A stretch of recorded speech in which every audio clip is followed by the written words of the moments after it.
Let me formally thank our three speakers, Dr. Nisa, Dr. Anit, and Dr. Arina.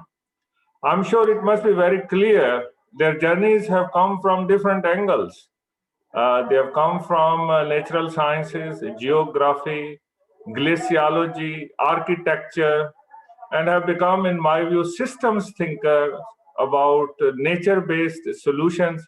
And we have also learned nature-based solutions have a role in the ecosystem-based approaches to solve the big challenges of our time, including reducing disasters, including adaptation to climate change, including livelihood, food security, and very importantly, life below water and life above land. So all the SDGs, the Sendai framework, they can benefit if we, first of all, think properly, understand what nature-based solutions are, understand the standards setting work of IUCN, UNEP, UNESCO, and others, and then bring step-by-step approach, and very importantly, the good governance practices. Understand what governance means.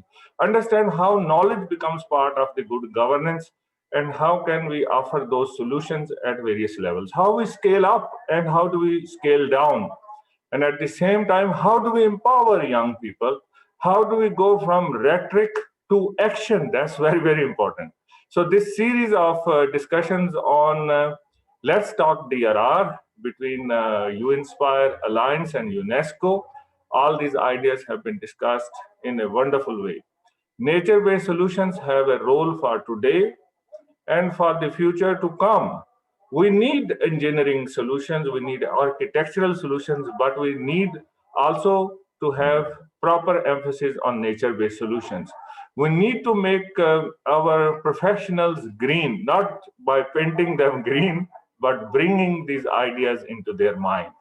And that's where we need to continue to engage and empower our young professionals and youth, and make sure there are pathways for them. There should be good mentorship and there should be good mentorship. We should be proactive and we must challenge each other.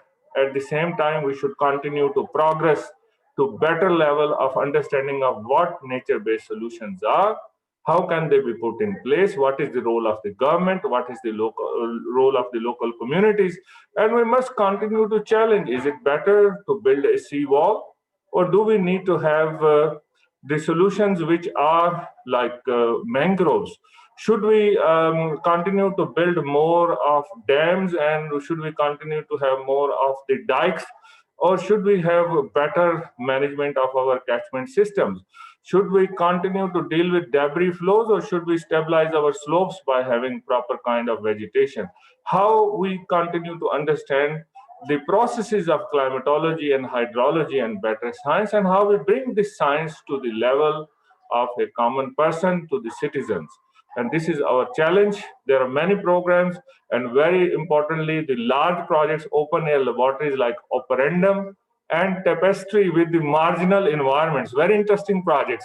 So we welcome you to learn them, to understand them, and very proactively link with wherever the knowledge is. UNESCO is ready to link with you. If you want to link in Asia Pacific, we have 13 field offices, including our regional office for natural sciences. So please link with us. I've put my own LinkedIn link, put your own LinkedIn links, link with each other, network with each other, learn from each other. Let's move from talking only DRR to implementing solutions. With that, I thank you all and give the control back to Sela as the master of ceremonies. Thank you to all of you for being with us and for listening. Sela, over to you. Thank you. I would like to say thank you to Professor Shahbaz Khan, Dr. Irina Pavlova, Dr. Anisa Trianti, and Dr. Anit Chatterjee.